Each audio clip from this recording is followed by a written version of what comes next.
그리스도인은 예수님을 바라보며 살아야 온전할 수 있는 존재입니다.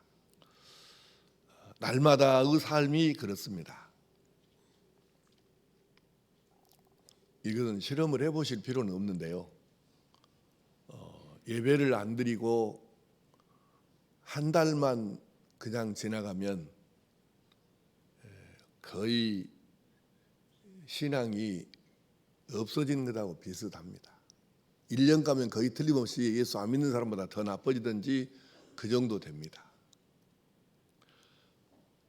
예수님을 바라보고 살아야 되는데 누군가 사람을 날마다 부정적인 사람들하고 계속 만나서 대화하고 이야기하고 이렇게 하다가 보면 어느 순간에 처음에는 이거 아닌데 이러다가도 계속 하다 보면 어느 순간에 자기가 믿음은 없어지고 비평하고 불만이 가득한 사람으로 바꿔져 있는 것임을 깨닫는 날이 와요. 이 세상이 그렇습니다. 인간 심리 상태라고 하는 게 그렇게 되어 있어요. 그래서 우리가 날마다 세상의 무엇을 바라보고 사는 존재가 아니고 예수 그리스도를 바라보고 살아야 우리가 조금이라도 더 나아질 수 있고 온전할 수 있고 거룩해질 수 있고 성화가 계속해서 조금씩이라도 이루어져가는 삶을 살 수 있는 존재인 것입니다. 그래서 우리는 날마다 예수님을 바라보며 살아야 합니다.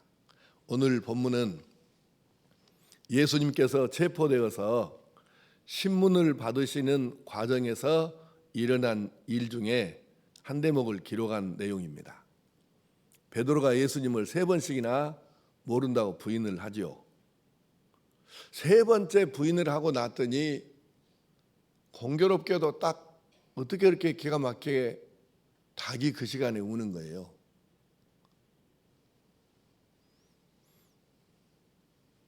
또 닭이 우니까 움찔했겠죠.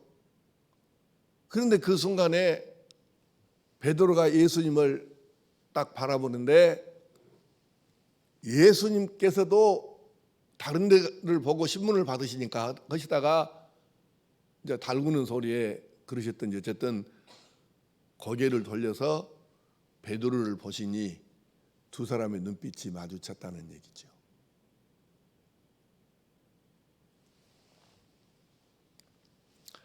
예수님의 눈과 시선이 마주쳤을 때 베드로가 가슴이 얼마나 철렁했겠습니까?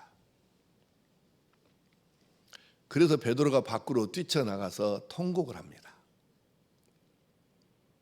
이때 마주쳐서 보았던 예수님의 눈빛을 베드로가 평생토록 잊을 수 있었을까요?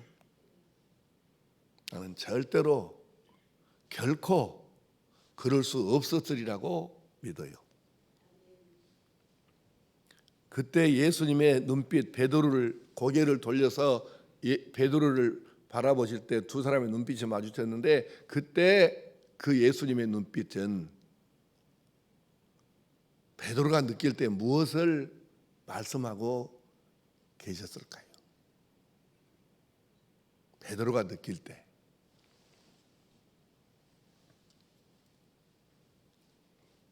원망하는 눈빛으로 느꼈을까요? 이 나쁜 놈아, 그리고 저주하는 눈빛으로 보셨을까요? 아니면 아이고 너 같은 놈을 내가 그래도 사도라고 수제자라고 내가 뽑았으니 그래서 실망하고 낙담하는 그런 눈빛이었을까요?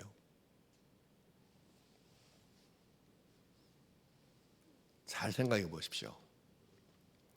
이때 예수님의 눈빛이 베드로를 향하여 원망하고 저주하고 실망하고 낙담하는 그런 눈빛이었으면 베드로는 결코 예수님께 돌아올 수 없었습니다.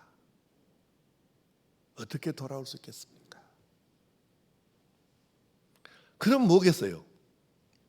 원망도 저주도 실망도 낙담도 아닌 것이라면 어떤 눈빛이었을까요?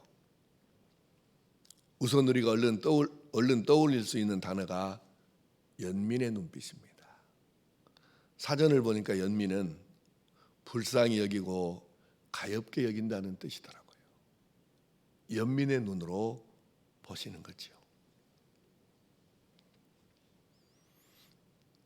입을 열어서 말로는 표현이 안 됐지만 예수님께서 애절한 눈빛으로 베드로를 보시는데 그 눈빛은 베드로가 느낄 때 너 힘들지? 나는 괜찮아. 너 이 고비를 잘 이겨야 돼. 너를 향한 나의 사랑은 변함이 없어. 내가 기다릴게. 너 힘내라. 이러시는 눈빛이었다는 것이죠. 그래서 베드로는 자신의 못남을 통곡하면서 자책했습니다. 왜 내가 저런 분을 배반하고 모른다고 그것도 3번씩이나 부인하고 또 예수님 체포될 때 도망갔을까? 이런 생각에 통곡하면서 자책을 했겠죠. 왜 저런 분을 내가 이렇게 모른다고 부인을 했을까?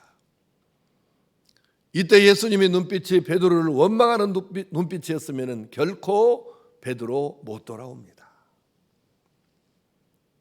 어떻게 베드로가 평생 이 나라의 예수님의 눈빛을 잊을 수 있었겠습니까?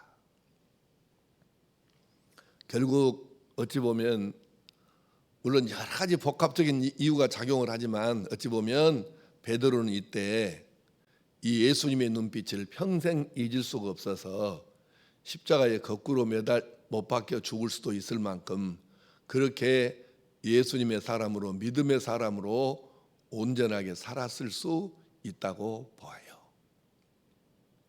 이제 우리 이야기를 한번 돌아가 봅시다. 우리가 이 육신의 눈으로는 볼 수 없지만 조금만 생각하고 영적인 생각으로 그리고 영적인 눈으로 예수님을 바라보면 예수님께서는 우리를 베드로를 보시듯 연민의 눈빛으로 살펴보고 계심을 우리가 느낄 수 있습니다. 김 집사야, 이 집사야, 박 집사야, 너 지금 많이 힘들지? 나도 다 알고 있어. 보고 있잖아 내가. 조금만 더 힘내봐.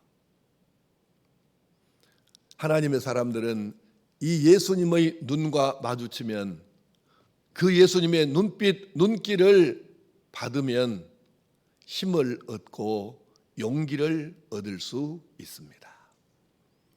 육신의 눈으로 예수님을 보지 말고 영의 눈으로 십자가를 보고 예수님을 바라보십시오. 예수님은 여전히 우리를 응원하십니다. 우리야 변하기도 하고 올라갔다가 내려갔다 널뛰게 할 때도 있고 복잡한 게 한두 가지 아니지만 그럼에도 불구하고 예수님께서는 끊임없이 중단 없이 우리를 응원하시면서 이 고비를 너 잘 넘겨야 한다. 내가 있지 않냐. 이러시면서 우리를 응원하시는 것입니다. 요한복음 16장 33절에서는 이렇게 말씀하십니다. 시작.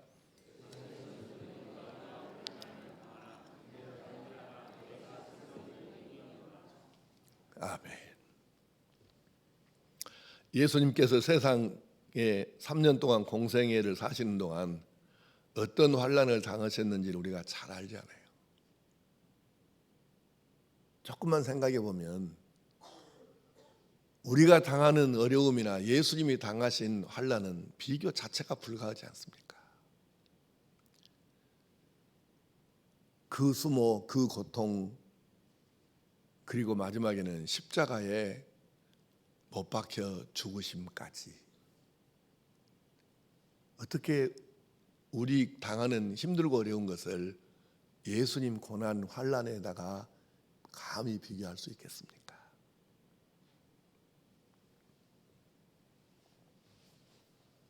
말을 안 해도 이제 알만한 분들은 대부분 아시니까 얘기를 하는데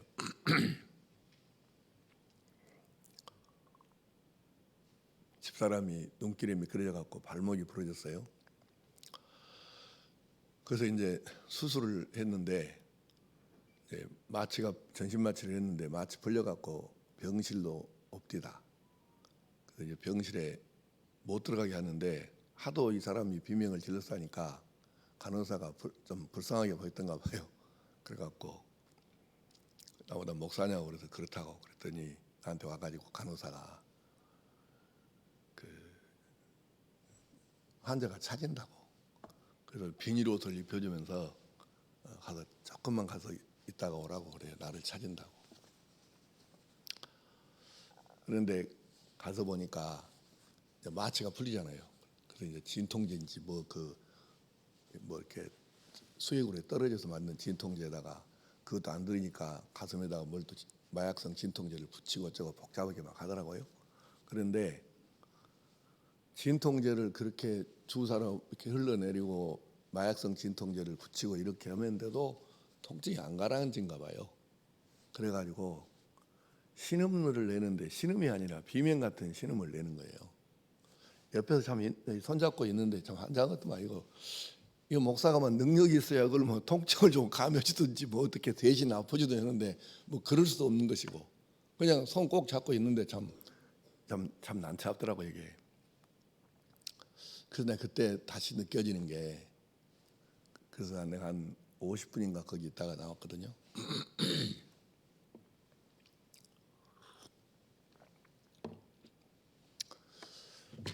발목 이렇게 부러져서 수술해 갖고 지금 마취가 풀리는 상태인데 이렇게 비명을 질렀었고 이렇게 했었는데 예수님은 온통 가슴과 등이 채찍에 맞아가지고 살점이 다 파여져서 피가 흐르고 통증은 심하고 머리에다가 가시모자를 눌러서 온통 이마 머리가 다 찢어져서 피가 나고 또 통증은 심할 것이고 마지막에는 양손과 양발에 네 군데다 대못을 박아서 sep자가 박아놓고 세워서 이제 죽기를 기다렸는데 그때 그 6시간 동안 예수님의 고통은 얼마나 했을까.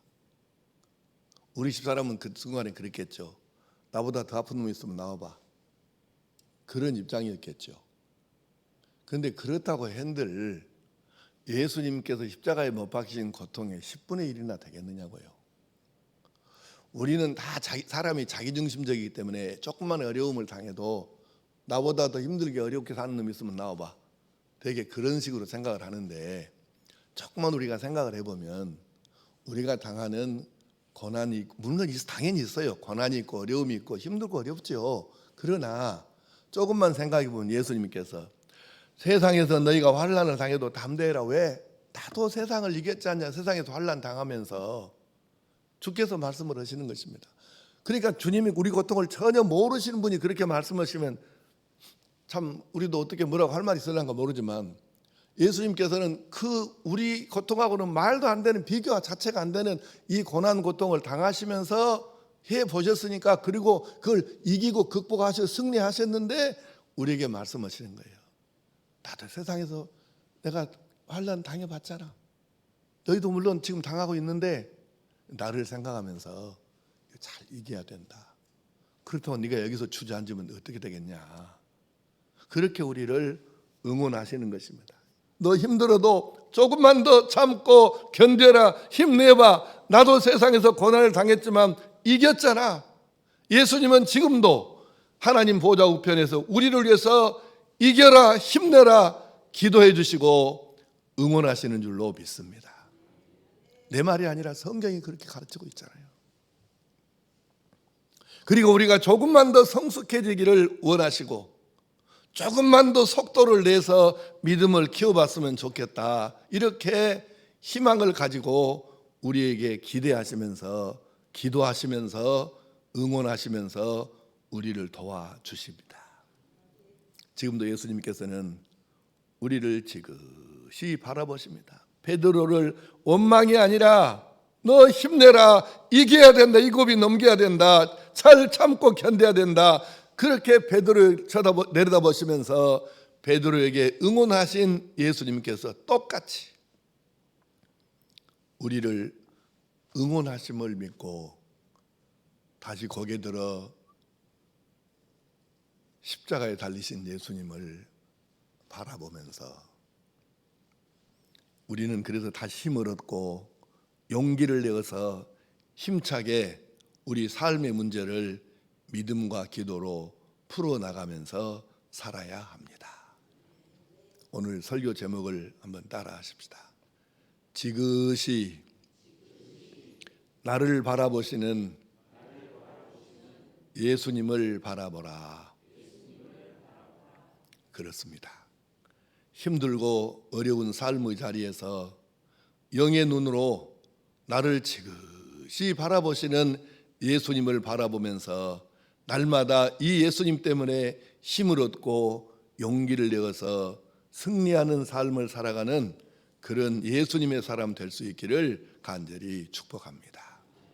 기도하십시다.